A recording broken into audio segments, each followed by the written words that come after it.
Հարգելի հայրենակիցներ, քիչ առաջ ծանոթացա Սամվել Կարապետյանի ռուսական գաղտնի ծառայության հետ համագործակցելու վերաբերյալ նյութին, որը հրապարակվել էր ոչ թե ռուսաստանյան, այլ ռուսալեզու The Insider, ուրեմն առցանց լրատվամիջոցում։ Նախ պետք է նշեմ, որ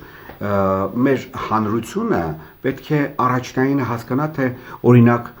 այս տեղեկությունը Հայաստանում տեղի ունենալիք ազգային ժողովի ընտրություններից առաջ ինչի այդքան շատ հետաքրքրեց այս լրատվամիջոցին եւ ընդհանրապես ամենակարևորը ով է այս լրատվամիջոցի հետևում կանգնած եւ ինչ է իրենից ներկայացնում The Insider-ը։ Նշեմ, որ այս լրատվամիջոցի գլխավոր խմբագիրն է Ռոման Դոբրոխոտովը, ով միշտ աչքի է ընկել իր ընդդիմադիր հայացքներով Պուտինի իշխանության նկատմամբ, իսկ 2021 թվականին փախել է Ռուսաստանից եւ ապաստանում է մինչեւ հիմա Լատվիայի մայրաքաղաք Ռիգայում, որտեղ եւ իդեպ գտնվում է այս լրատվամիջոցի գլխավոր խմբագրությունը։ Ռուսաստանյան իշխանամետ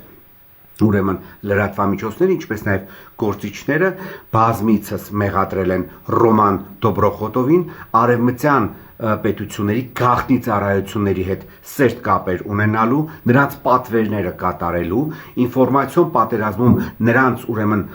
շահերը սպասարկելու մեջ։ Հիմա հարգելի հայրենակիցներ, դուք հասկացաք, թե ով է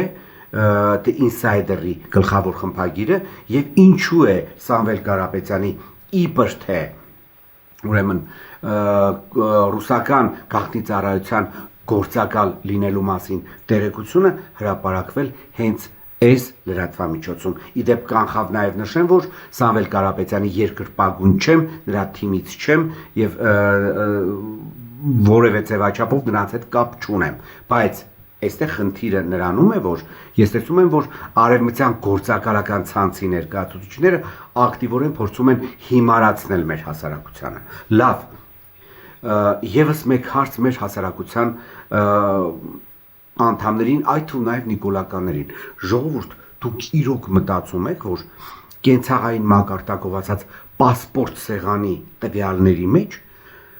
որպես աշխատատեղ կարող է արձանագրվել բացահայտ, որ այդ մարդը աշխատում է, ասենք, համապատասխան մարդը աշխատում է ռուսական գաղտնի ծառայություններից ինչ-որ մեկում, լավ, ինչպես կարելի է այսպիսի ապուշությանը հավատալ։ Այն պարագայում, երբ որ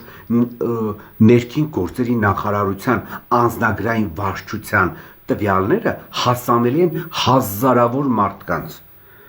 ցանկացած ոստիկանի եւ Ռուսաստանում եւ շատ այլ երկրներում։ Ու դուք մտածում եք, որ սա նորմալ է, հա, որ այդպես մի հատ բան են գցեք, քարտ են տեղադրել, քարտի լուսանկար, որտեղ որպես աշխատատեղ նշվում է, ասենք, ռուսերեն լեզվով ասեմ, ՖՍԲ-ի տեղեկատվական կենտրոնը, ու որևէ նորմալ մարդ կարող է հավատալ, որ այսպիսի բան կարող է լինել Ռուսաստանում։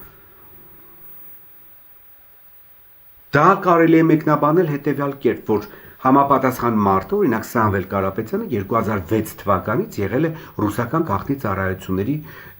ուշիուշով հետաքրքրությունների ներքո եւ նրա հետևից ուրեմն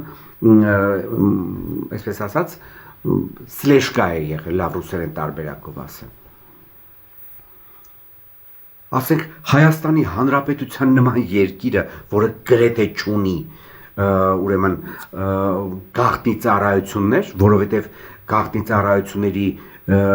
բոլոր տվյալները կարող են Նիկոլի նման անձնավորությունը բացահայտել, ասենք իր գործակալների վերաբերյալ տեղեկությունը, հա, այնքան բաց է ուրեմն թողնում, որ ասենք նույն մեր անձնագրային վարչություններում, ասենք մարդու աշխատատեղ նշվում է բանը, հա, ԱԱՑ-ը։ Դուք այդպիսի բան տեսել եք, եթե այդ մարդը կրկնում է ոչ թե ԱԱՑ-ի հաստիկային աշխատող է, այլ ԱԱՑ-ի գործակալ է։ Սա ծիծաղելի է։ Կրկնում եմ, սա պատվեր է Սամվել Կարապետյանի դեմ, որին փորձում են Հայաստանում մոլեգնող հակառուսական տրամադրությունների քողի ներքո նաև ներկայացնել որպես ուրեմն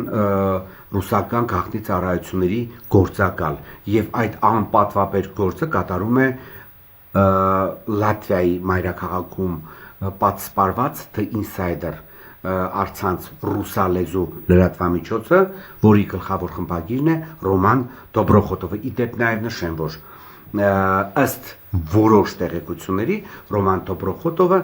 նաև համագործակցում է Լատվիայի իշխանությունների հետ հակառուսական քարոզչություն տանելու մեջ։ Եվ ինձ համար բացարձակ զարմանալի չէ, որ այս